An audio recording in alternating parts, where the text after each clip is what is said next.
E vai começar mais um vídeo para o canal. Deixe seu like e se inscreva no canal para dar uma força para o canal crescer. Move! Tati Mantovani, vamos começar com você, porque assim, futebol parado em qualquer lugar do mundo abre espaço para especulação, para notícias de contratações e tudo mais. Futebol parado na Espanha, esse negócio é potencializado em 10, 15, 20 vezes. E todo dia que eu leio algum veículo espanhol, tá lá o nome do Haaland, tá lá o nome do Haaland. O moleque norueguês é a bola da vez da imprensa espanhola, né? É a bola da vez, muita gente colocando o Haaland na órbita do Real Madrid. E hoje saiu uma entrevista, Luizinho, que o Haaland deu para a revista 442, que ele concedeu antes dessa situação toda do coronavírus, antes mesmo do Borussia Dortmund ser eliminado na Liga dos Campeões pelo PSG, e uma entrevista muito interessante, Luizinho, porque ele revela essa relação intensa que ele tem com balançar as redes, porque ele diz na entrevista que ele é viciado em fazer gols. Ele tem apenas 19 anos, é a grande revelação da temporada na Europa, deixou o Salzburg e foi para o Borussia Dortmund, onde ele tem 12 gols em 11 jogos, são números realmente impressionantes do menino norueguês de 19 anos, e ele fala muito nessa entrevista que ele não se surpreende com esse início de carreira dele, dizendo que ele sempre foi um bom jogador e que ele sabia que esses números e que tudo isso que ele está vivendo agora poderia acontecer com ele. Ele disse que ele não se surpreende com toda essa velocidade como as coisas estão acontecendo na vida dele. É muito interessante ver, né, Luizinho, que ele já se coloca assim, super natural em relação a tudo isso, aos gols que ele marca, às partidas que ele faz, e com apenas 19 anos, né? Fica difícil, ou pelo menos fica fácil entender, porque dia sim e dia não, o Haaland é capa de jornal aqui em Madrid, colocando ele na órbita do maior campeão da história da Champions. E o que eu acho curioso, porque me parece que essa é uma característica comum aos matadores, e aí eu não estou falando só especificamente do futebol, estou falando de qualquer esporte. Se você tem um cara que, é um oposto num voleibol, o cara vai quebrar todos, a bola vai chegar, ele vai sentar a mão, vai ter que ter a confiança de virar a bola. A mesma coisa com um arremessador de 3 pontos, o especialista, a bola chegar, ele vai arremessar, ele vai estar mal, mas ele tem a confiança de arremessar, e isso vale para o centroavante, para o matador. A confiança tem que estar em alta, porque assim, primeiro que ele ainda não passou por esse período longo sem fazer gols, ele só tem 19 anos de idade, então ainda está experimentando todos os altos e baixos de um atacante de nível de Liga dos Campeões da Europa. Mas para ser bom na função, tem que ter essa confiança extra. Eu gosto, esse moleque é bom, esse vai longe. Eu não sei se vai para o Real Madrid, mas o moleque é brabo. Aline, vamos falar de uma situação um pouco chata, porque na semana passada a gente noticiou aqui, a gente na verdade repercutiu o que falou o Natan, jogador do Galo, criticando muito o Dudamel, entre outras coisas, falando que o cara chegou lá querendo mudar da noite pro dia, que não era um cara de muito diálogo, coisa e tal. E quando a gente noticiou isso aqui, eu fiquei bastante incomodado. Me parece que o Dudamel também ficou incomodado, né, Aline? Pois é, Luiz, é uma história que tá rendendo, né? Eu estava no programa quando a gente passou tudo que o Natan acabou dizendo, o Rodrigo Fragoso trouxe essa informação para a gente, e eu lembro que o Rodrigo até separou algumas aspas do Natan, eu fiz o mesmo hoje com o Dudamel, porque são aspas muito fortes. Dá até para a gente colocar uma vinheta daquela tipo ratinho, porque vou te falar... Ratinho. O que está rolando nessa situação, entre um lado e outro, o nível de discussão é um nível que chega a chocar, né? Bom, o Rodrigo já tinha trazido para a gente a informação do Natan, dizendo que alguns jogadores não estavam satisfeitos com a forma em que o Dudamel queria implantar a disciplina, diríamos assim, no vestiário, no ambiente, sobre horário para comer, horário para treinar, não poderia ir para academia em qualquer horário. Ele chegou a dizer que ele queria mandar demais, queria trancar os jogadores no CT e que eles estavam de saco cheio. O Globoesporte.com entrou em contato com o Dudamel e deram em primeira mão essa informação. Existe até um vídeo do Dudamel falando sobre isso. Eu separei algumas aspas, porque a forma como ele responde o Natan, além de responder outras questões, é uma forma muito forte. Como eu disse, que chega a chocar, por exemplo, principalmente. Ele fala muito de decepção em relação à atitude do Natan. E aí uma das aspas que eu separei aqui é que ele meio que coloca o Natan como jogador, a qualidade dele como jogador em xeque, quando ele diz: o êxito de um jogador caminha lado a lado com o profissionalismo, com a hombridade, com a sinceridade e a frontalidade que pode viver. Dizendo que daria para não entender porque, na opinião dele, o Natan não tem tantos êxitos assim. Ele diz que prefere acreditar que isso não foi feito de uma forma maliciosa, que a saída dele não foi arquitetada, mas que ele entende agora por que o Natan não pôde triunfar, colocando tudo isso como motivo para o Natan não ter tido, na opinião dele, um resultado tão bom em relação às atuações do futebol. Uma outra frase que eu separei dele é quando ele fala também algo bem grave, quando ele fala em relação ao pênalti perdido na Copa do Brasil pelo Natan, e ele fala, e eu me pergunto, será que naquele momento passou pela sua mente a exigência de Dudamel, falando dele em terceira pessoa, e por isso errou o pênalti? Em momentos cruciais, um jogador não pode falhar. Os jogadores diferentes em momentos cruciais não falham.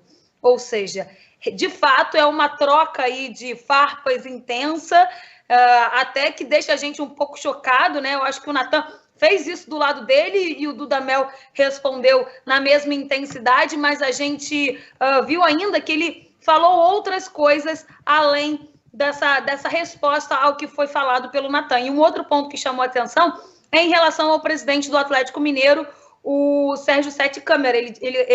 O Sérgio Sete Câmara, ele disse que desde que ele saiu, ele não teve ainda o contato e oportunidade de conversar com o presidente do Atlético para entender exatamente a opinião dele sobre o trabalho do Dudamel.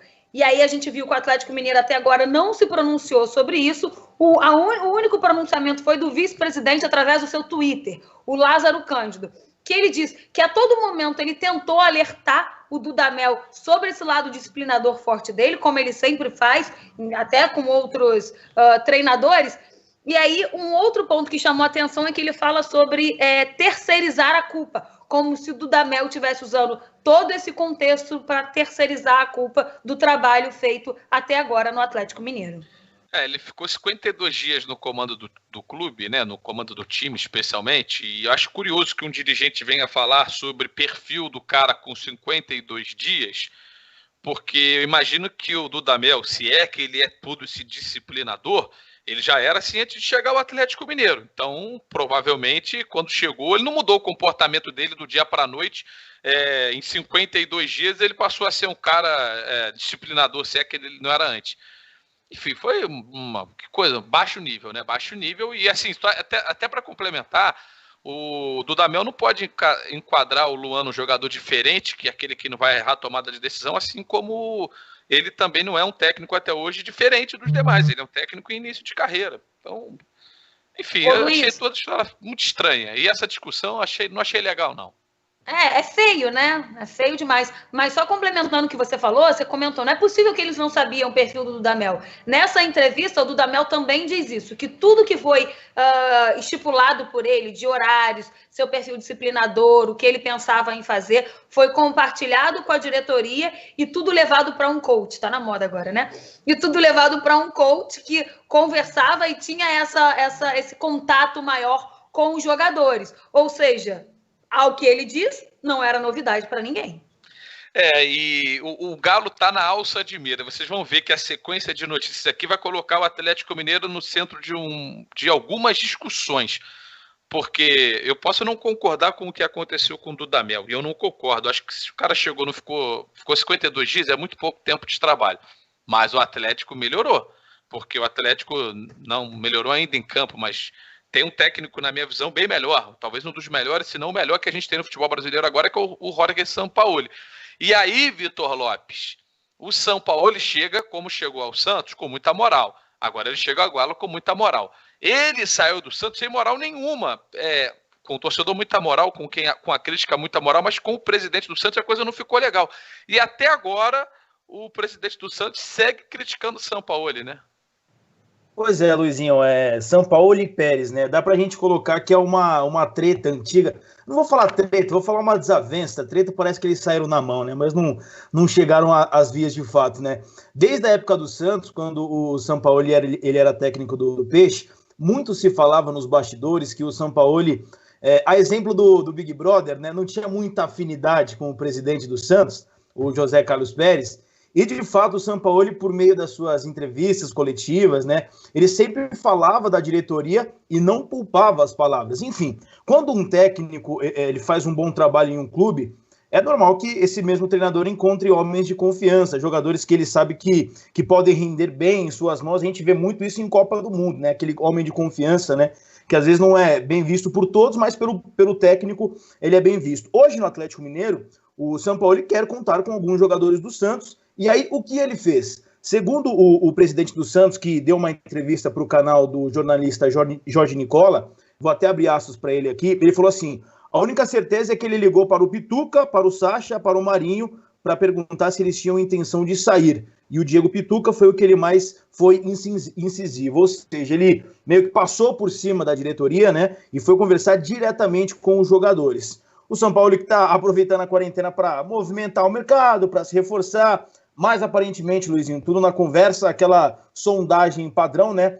E a gente sabe que o Sampaoli não é um cara fácil, de certa forma é um cara explosivo, e se o Sampaoli, como você havia dito, né, saiu pela porta de trás, depois dessa aí, qualquer pedrinha vira um furacão, né? Então, de fato, continua essa desavença entre o José Carlos Pérez e o Sampaoli, que de fato não deixou o clube de uma maneira positiva, pelo menos nos olhos da diretoria do Santos Futebol Clube, Luizinho. O presidente Pérez, ele está recebendo porrada de tudo quanto é lado nas últimas semanas. Semana passada foi da dupla do Flamengo e Santos, né, do Gustavo Henrique e do Bruno Henrique, e agora é com o Sampaoli, com quem já foi lá atrás, e na boa, né, eu acho que eu, Luiz Felipe, não vejo problema de ligar e saber se o cara quer sair, se quer continuar jogando com ele. Todos esses três jogadores, né, citados. O Pituca, principalmente, que na mão do Sampaoli virou um gigante. Já era muito bom jogador, virou um monstro. Joga muito a bola. E que caiu muito com o Gesualdo. Para você ver os jogadores que de fato conseguem render nas mãos de outros técnicos, né?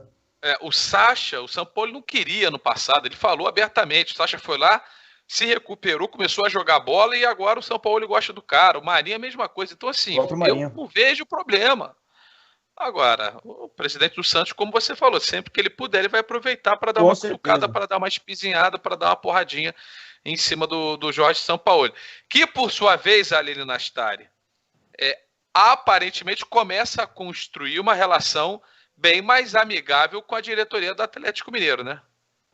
Exatamente, Luiz. E aí a gente volta para vários assuntos que a gente já falou até agora, né? Dá para unir várias coisas, desde aquela primeira palavra lá que o Vitor brincou da intensidade, que é a palavra da moda, que realmente é hoje um grande elogio dentro do futebol. O Alexandre Matos, o diretor hoje de futebol do Atlético Mineiro, ele conversou em um podcast recentemente, também, se eu não me engano, do Globoesporte.com, e foi muito questionado sobre o Sampaoli.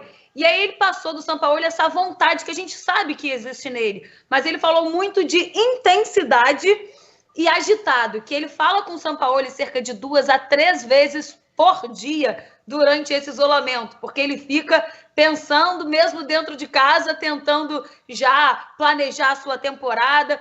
Então ele diz que a responsabilidade dele, que ele sente nesse momento, é de deixar um clima um pouco mais leve, mas que ele tem poucas dúvidas de que dentro de campo o Sampaoli vai conseguir demonstrar isso pela vontade que ele vem passando nesses últimos dias. E aí, o Alexandre Matos fala desse ponto, e é algo que eu acho que dá para a gente ligar com o assunto anterior, de ter responsabilidade de um ambiente. Ele diz que ter um ambiente leve pode ser responsável, nesse momento, por 70% do resultado do Atlético Mineiro. E aí, talvez isso a gente possa ligar diretamente com o assunto do Dudamel. Como você disse, pouquíssimos dias que o Dudamel ficou lá até agora, e a única coisa que a gente entende que, de fato, possa ter contribuído para a saída dele da forma como foi, era o relacionamento, era o ambiente, e a gente vê uma preocupação do Atlético Mineiro com o Sampaoli de não deixar um ambiente ruim, até pelo histórico do próprio São Paulo, né? Mas é isso que eu ia falar. O histórico do São Paulo todo mundo já sabe, mas como ele tem mais argumentos para entregar, ele tem mais currículo, por mais que não seja um cara super laureado, super vitorioso em termos de títulos mesmo, mas ele é um cara que tem o seu trabalho reconhecido não só no Brasil, como mundialmente. Então é mais fácil um jogador aceitar as peculiaridades de um Jorge Sampaoli do que de um Dudamel, entendeu? Então, na medida que a coisa fosse acontecendo com o Dudamel, ele poderia conquistar esse respeito também dos jogadores, coisa que o Sampaoli chega já sendo muitíssimo respeitado. Eu fico pensando, o seguinte, mesmo quando ele pode causar os problemas e os atritos no grupo, pelo comportamento, pela forma dele ser, ele é tão bom, mas tão bom, que o time dele vai jogar e a ponto de ser vice-campeão do Campeonato Brasileiro, como foi no ano passado, Lopes. É exatamente isso que eu ia falar, né? E eu acho que a grande diferença, né, que ele tem para outros técnicos, que podem ser técnicos que venham de fora, estrangeiros, enfim, ou que trabalhem com a nova filosofia, a chamada geração moderna e tudo mais, é que em pouco tempo ele consegue dar resultado. Eu acho que esse é o grande diferencial. A gente pega, por exemplo, o Thiago Nunes no Corinthians, que até agora, no meu ponto de vista, é um bom técnico, tem ideias legais, mas até agora não conseguiu. O Fernando Diniz, que já está um bom tempo no São Paulo, que está começando aos poucos, né, agora a jogar bem, ter um desenvolvimento legal dentro de campo. E o São Paulo, em pouco tempo, ninguém apostava no Santos. Ele pegou um time ali que ninguém imaginava e conseguiu tirar um vice-campeonato, né? Então, de fato, eu acho que esse é um ponto muito importante. Mesmo ele sendo esse xaropeta aí que todo mundo fala, o cara em pouco tempo consegue fazer um time jogar muita bola. Agora no Galo ele vai ter um elenco... o time do Santos não era ruim no ano passado, mas esse ano o elenco que o Galo está prometendo para o São Paulo vai ser melhor. E sim, vamos ver como ele vai responder também com esse sarrafo um pouquinho mais alto. Quero voltar a falar com a Tati lá na Espanha, porque a gente sabe da situação muito, muito séria que a gente viu na Itália, que a gente vê na Espanha, vê nos Estados Unidos, na Inglaterra, enfim, na Grã-Bretanha, em outros países. Mas eu queria falar especialmente da Espanha, Tati, porque assim, a gente já viu na Alemanha times voltando a treinar, vimos na Itália algumas semanas atrás times divulgando que voltariam a treinar, mas imediatamente depois voltando atrás e mantendo aí esse período de paralisação. E eu queria saber como isso está na Espanha, porque a gente já começa a ter as primeiras equipes querendo voltar a treinar, é isso? Saiu, a informação é desse fim de semana, Luizinho. No sábado à tarde, a Real Sociedade, time do País Basco do Norte, aqui da Espanha, divulgou um comunicado oficial dizendo que os jogadores estavam liberados para fazer trabalhos, mesmo que de forma individual, no centro de treinamentos da Real Sociedade.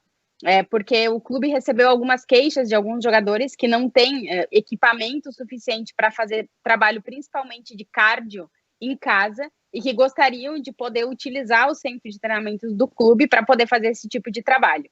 A Real Sociedade divulgou um comunicado que os jogadores que chegou a um acordo, né, com os jogadores técnicos, e que ia manter todas as formas de distanciamento que são solicitadas hoje pelo governo da Espanha, mas que colocava o centro de treinamento à disposição daqueles jogadores que de forma individual gostariam de poder fazer esse tipo de trabalho.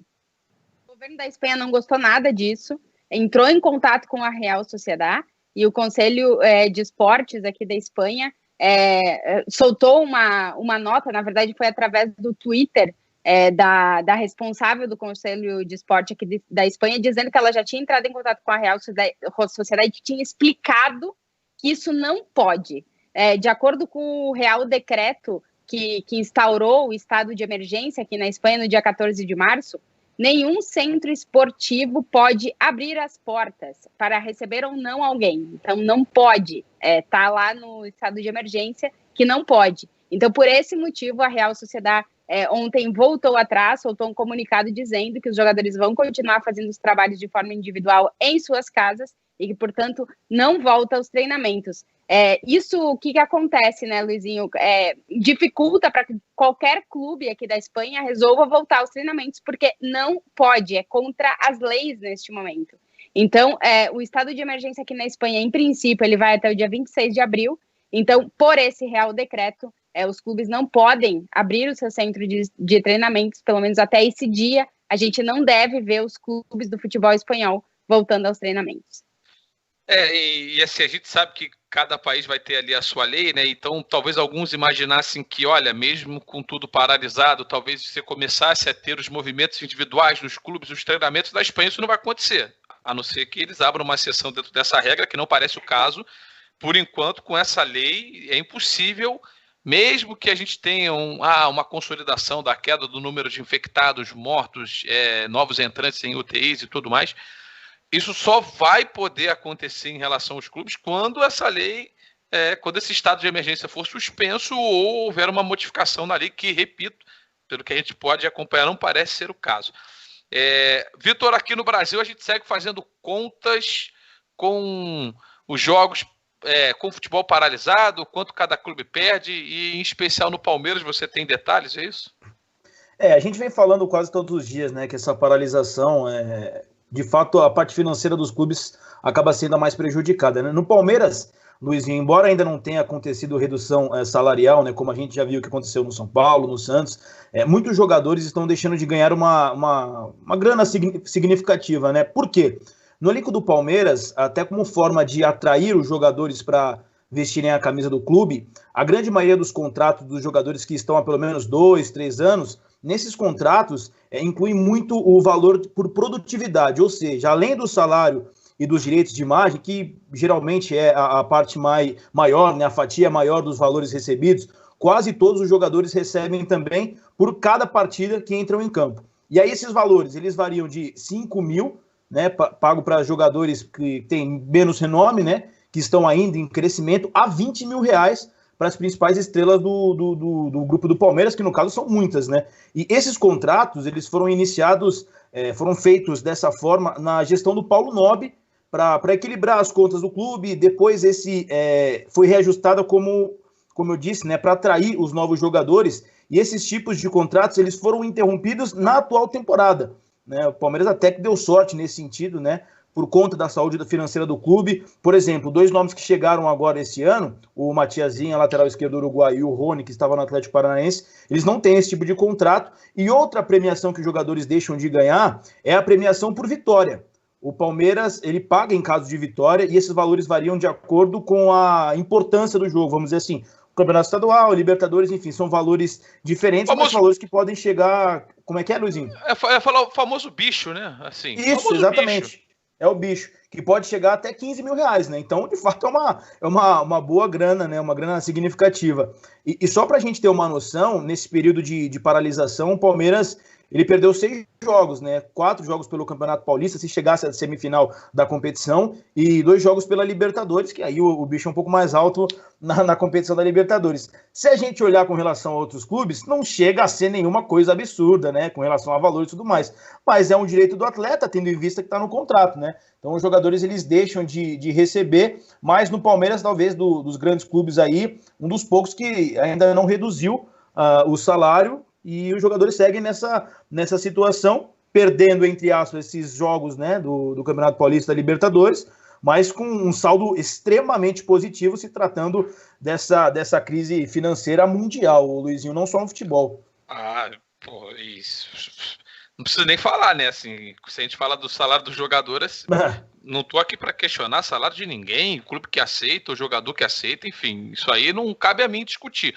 Mas, obviamente, são privilegiados, principalmente aqueles que jogam nos grandes clubes do futebol brasileiro e mundial, em relação à absoluta maioria da população mundial, né? E eu fico pensando, né? Tá bom. E se lá na frente tivermos os jogos no espaço de 48 horas, né, que os jogadores estão tentando negociar, que é o que está sendo discutido aí, também vai ser uma bolada, né? A cada 48 horas, 20 cruzado aqui, 20 cruzeiro ali, outra coisa aqui, 15, aí jogam a Libertadores, enfim, faz parte do contrato de cada clube com cada jogador. Tati, quero falar da Liga dos Campeões e Europa League. A gente está nessa expectativa e já me parece que é um consenso, a prioridade serão os campeonatos nacionais, aí falando especialmente do futebol europeu. Vamos concluir os campeonatos nacionais. Só que é do nosso interesse, do interesse de todos, também saber o que vai acontecer com a Liga dos Campeões e, por consequência, também com a UEFA Europa League. O que a gente pode projetar para essas 2 competições? Pois tá todo mundo tentando descobrir quais são os planos da UEFA para terminar as competições continentais aqui na Europa, né? A gente já sabe que a prioridade são, como tu dizia, Luizinho, terminar os campeonatos nacionais. E a Cadena Ser, uma das principais rádios aqui na Espanha, soltou uma informação hoje que, de acordo com eles, é de fontes de clubes que fazem parte da ECA, que é a Associação de Clubes aqui da Europa, que é quem está trabalhando junto com a UEFA para tentar trabalhar em diferentes cenários de um possível retorno das competições europeias depois que as competições nacionais terminarem aqui na Europa. Então, Luizinho, a gente já está vendo que algumas ligas, como a alemã, por exemplo, já estão se movimentando para tentar voltar às competições nacionais. Aqui na Espanha e na Itália, por exemplo, a gente não tem nem ideia, não há nenhuma data estipulada ainda, mas, de acordo com as informações da Cadena Ser, as competições nacionais, elas voltariam e terminariam até o final de julho, ou entrando ainda em alguns dias em agosto. Considerando esse cenário, a ECA, junto com a UEFA, trabalha num cenário de que a Liga dos Campeões e a Europa League pode retornar depois que as competições nacionais terminarem, ou seja, em agosto. Esse é um dos cenários. E aí, para poder terminar as competições, eles estão estudando que as quartas de final e as semifinais sejam em jogo único, porque aí a gente passaria de ter 6 datas comprometidas para a Liga dos Campeões, porque a gente ainda tem que jogar alguns jogos de volta das oitavas de final, depois seriam mais 2 jogos de quarto, 2 jogos de semi e a final, seriam 6 datas. Pensando nessa redução em jogo único, seriam 4 datas, a volta das oitavas, quartas, semis e finais. Então, reduziria bastante o tempo para terminar essas competições. Então, de acordo com a Cadena Ser, o estudo vamos pensar na possibilidade de fazer quartas e semifinais com jogo único, em campo neutro, sem público, para definir os finalistas da Liga dos Campeões. E aí, a ideia é, em 2 semanas, poder terminar a competição, porque daí seriam apenas 4 datas. Aqui na Europa também há uma negociação de jogadores com federações para ver em quantas horas se poderiam jogar as partidas, mas em teoria se mantém as 72 horas. Então, em 2 semanas, se poderia terminar a Liga dos Campeões e a Europa League. Esse é um dos cenários, Luizinho, que está sendo estudado pela UEFA, pelo menos de acordo com a Rádio Cadena Ser aqui da Espanha. Tati, queria só que você explicasse rapidamente, e aí é pura ignorância minha mesmo, e por isso eu quero por isso estou te perguntando, né? Como é que estão as fronteiras aí, especialmente na Espanha, que é o país que você mora? Dá para receber um voo, por exemplo, que chega da Alemanha para a Espanha? Não dá. Da Itália para a Espanha? Não dá. De lugar nenhum, certo? De lugar nenhum. Estão todas as fronteiras fechadas.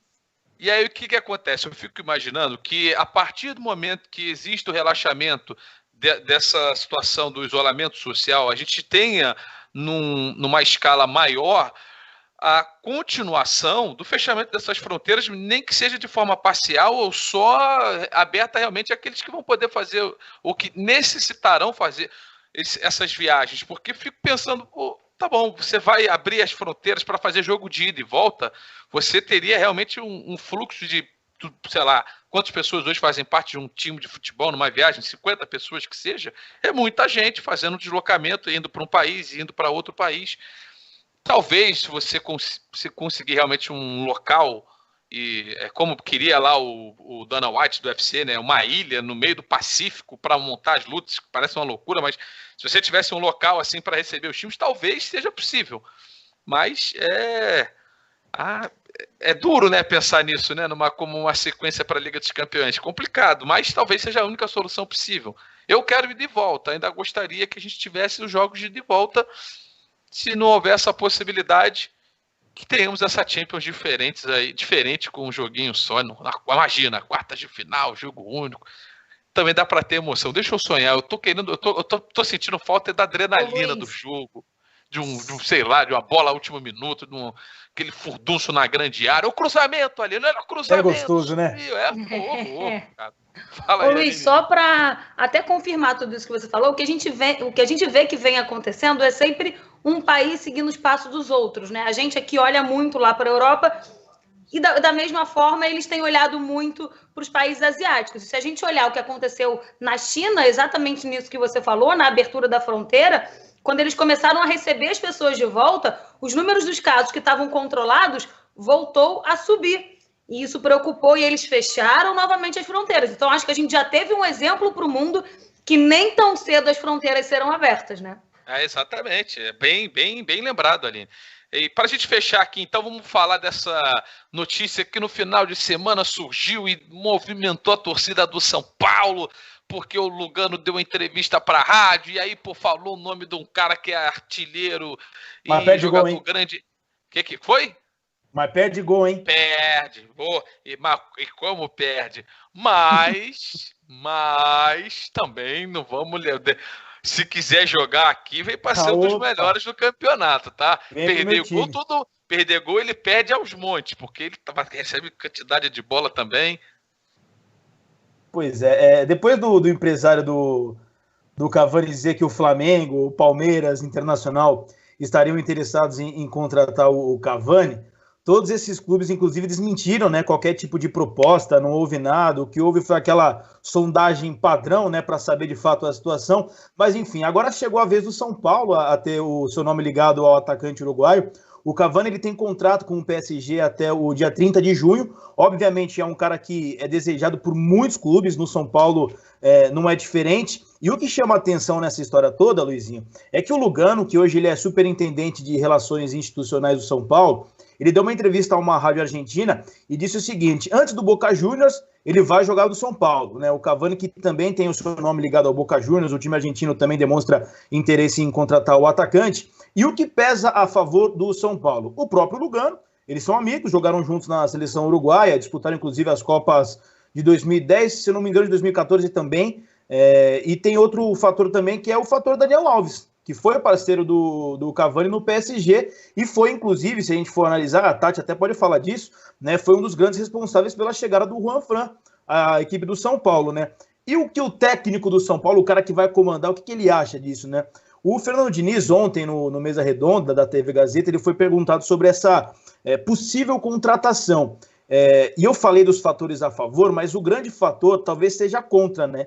Que é a questão financeira, a questão salarial. É muito dinheiro. A gente já havia feito esse exercício aqui uma vez, né? Seria coisa de 7 milhões de reais por mês, né? Porém, o Fernando Diniz ele disse o seguinte, né? Vou até abrir aspas aqui, ele disse exatamente isso. Não existe utopia do Cavani no São Paulo. Os clubes brasileiros já reuniram condições para trazer grandes jogadores para o futebol brasileiro. Ou seja, nessas palavras, ligando Lugano, ligando Daniel Alves, Juan Fran, o torcedor já começa a criar na sua cabeça uma expectativa. Talvez, Luizinho, esteja começando uma missão Cavani no tricolor paulista, o que seria de fato uma grande contratação, mas por enquanto o São Paulo mostra apenas o interesse, né, de contar com o jogador, mas seria uma baita contratação e tem esses fatores, né, que alimentam tudo isso. Daniel Alves, Juan Fran, Lugano e o próprio Fernando Diniz dizendo que não é utopia, né? Olha, eu tô rindo aqui porque é o seguinte, enquanto o Vitor Lopes está falando, eu fico me colocando na pele do torcedor do São Paulo e principalmente me transportando para minha época de 12, 13 anos, quando eu acordava na época de férias, dezembro, janeiro, e a primeira coisa que eu fazia não era assim, tipo jornal, site que você entra toda hora. Eu ia para a banca para comprar um lance, especialmente para ver. Eu quero ver aquele caderno do vai ver. O que está especulado no meu time e tal. É isso que eu quero ver. Eu quero me alimentar dessa coisa. Eu sei que ele não vai chegar, mas me fala o nome da estrela que de repente pode pintar no meu time. Meu coração já bate forte. Eu já me reconecto com o meu time num período que eu estava meio afastado porque não tinha nada. Então, assim, eu acho que tudo isso é maravilhoso. Principalmente para o torcedor do São Paulo. Duas coisas. A primeira, em relação ao encerramento do contrato do Cavani. Como já está determinado pela FIFA, esse contrato ele se encerra naturalmente no final dessa temporada, que obviamente não vai ser no dia 30 de junho, vai ser, sei lá, em agosto, em setembro, não sei quando. Então, mesmo que o São Paulo assine esse contrato, ele não chegaria aqui para começar provavelmente o Campeonato Brasileiro, e sim só no final, só o término do contrato da temporada europeia. Isso é só um ponto. O segundo é que, gente, depende de tanta coisa, hein? Mas tanta coisa lá de fora. Sim, né? Nossa, mas assim... Gente, vamos falar a verdade.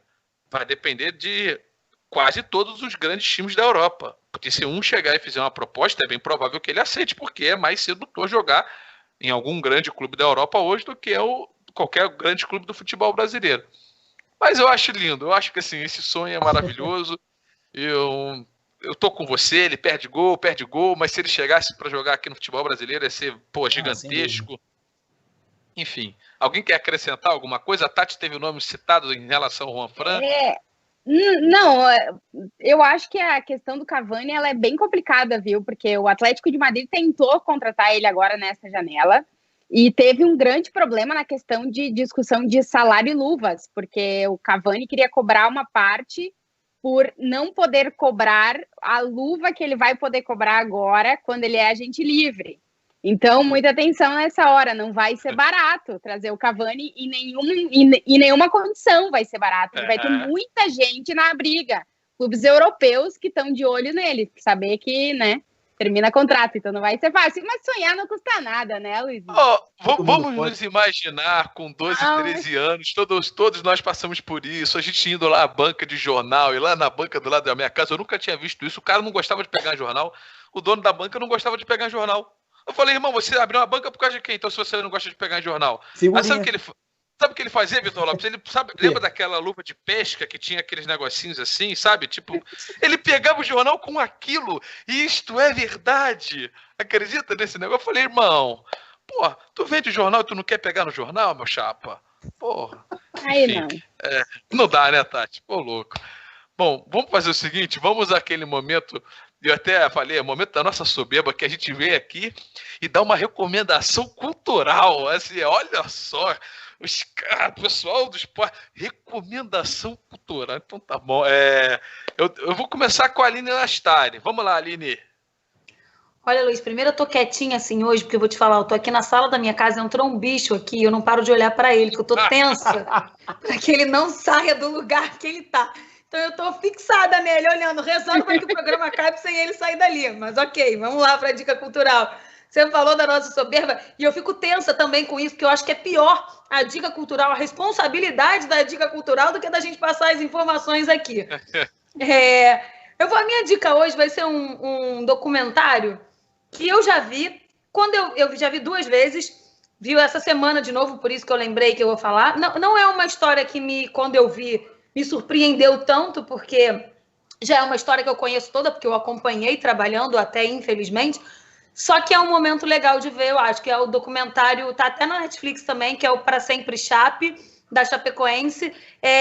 Como a gente teve ano passado a Chapecoense sendo rebaixada pela primeira vez na sua história e tal, eu acabei assistindo esses dias de novo, porque estava ali no Netflix, e aí achei legal a gente ver como, apesar de ser um time de uma cidade menor, o tamanho da história da Chape, e eu fui já fazer cobertura de jogo lá em Chapecoense, lá em Chapecó, e aí eu lembro que o sentimento é exatamente o sentimento que passa ali no filme, sabe? O sentimento de família e tal, e isso fez mexer muito com a gente, mexe muito toda vez que a gente vê, porque a gente contou essa história, a gente estava ali e me relembrou tudo esses dias, como é um momento um pouco triste que a Chape vive nesse momento. Aí eu falei, vou dar essa dica cultural para a galera pelo menos lembrar de algumas coisas e ver como a história da Chape, apesar de curta, é uma história bem, bem rica, até, claro, o dia da tragédia. Boa, baita recomendação da Aline Nastari. Daqui a pouquinho ele já... Olha o sorrisinho que ele vai dando, Tati, porque ele... olha só. Cara, não é possível. Eu vou falar uma coisa, ele fica assim arquitetando o que ele vai cantar, como ele vai cantar, então, que tipo de instrumento ele vai tocar. Então, assim, ele já fica e ele fica com um sorrisinho aqui de canto de boca, sabe aquela coisa daquela criança sapeca? Esse é o Vitor Lopes. E sapeca não era usado na rede mundial de computadores desde que ela foi fundada, né? Nunca alguém digitou a palavra sapeca ou verbalizou essa palavra, mas tudo bem. Tati Mantovani, a sua recomendação? Eu acho que todo mundo já terminou de assistir a nova temporada de La Casa de Papel. Então eu vou... Não terminaram ainda. Não vou dar spoiler, sem gente. Spoiler, Não vou dar spoiler. Eu vou indicar outra série espanhola, já que as séries espanholas estão no auge. Ela também tem, assim, um pouquinho de suspense e tal. Tranquilinha de assistir, assim, porque sempre no final tu quer assistir o seguinte, porque vai acontecer alguma coisa. Chama Elite. Tá no Netflix também, série espanhola, tem alguns atores que estão na Casa de Papel que fazem também essa série, então fica a minha dica. Elite. Vou anotar aqui, ó. Elite, a série pra gente anotar. Falam que é boa, hein? Falam que é boa. Elite, Falam série que é espanhola boa. pra gente guardar. Então, fica aqui o registro. Já anotei, né? Anotei que eu olhei e a gente está anotando aqui ao mesmo tempo. Estamos trabalhando lado a lado hoje. Vitor Lopes. Fala comigo. Eu quero saber... Aliás, antes do Vitor, a minha recomendação de hoje, que eu repito, é uma das maiores séries de todos os tempos. Muita gente fala de Breaking Bad e cita Breaking Bad como sua série preferida. Eu adoro Breaking Bad, mas essa série chamada Vikings, ela briga fortemente no meu top 3 ali, cabeça a cabeça para ver se não é a melhor de todas, porque assim, obviamente conta a história de Vikings, né? Então Vikings é muito boa aqui no Brasil. Acho que tem na Netflix também, ou tiraram, mas eu vi boa parte dela na Netflix. E os episódios inéditos ou recém-lançados estão na Fox Premium aqui no Brasil. Cara, é uma baita de uma série espetacular, a briga entre irmãos, a briga territorial, aquela atmosfera, é uma baita série. Quem não viu, eu recomendo, certamente você vai gostar, uma das melhores de sempre. E filmagens de lutas assim na guerra maravilhosas. Vitor Lopes, você quer pegar o cavaco, o violão? Você quer dar recomendação? O que você quer fazer?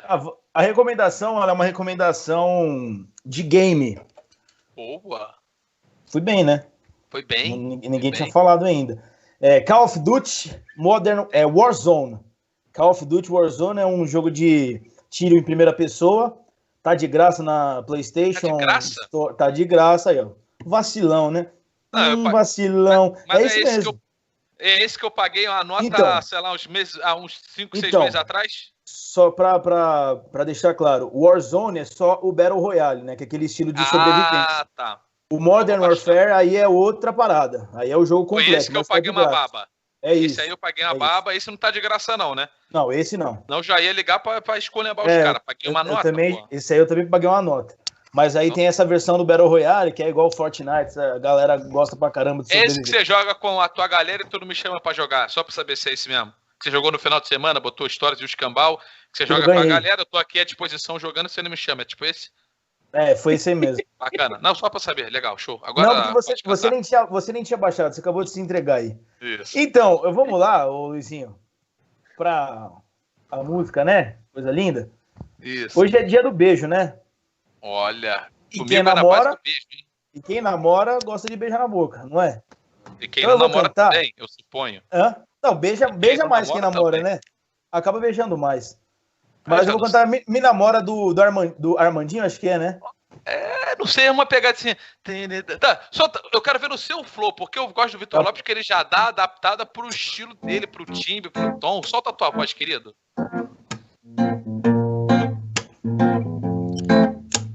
Lembro que te vi caminhar, já vi o brilho no olhar, e junto com um sorriso seu, o teu olhar vente contra o meu, e o meu dia se fez mais feliz, mesmo sem você perto de mim, mesmo longe de mim.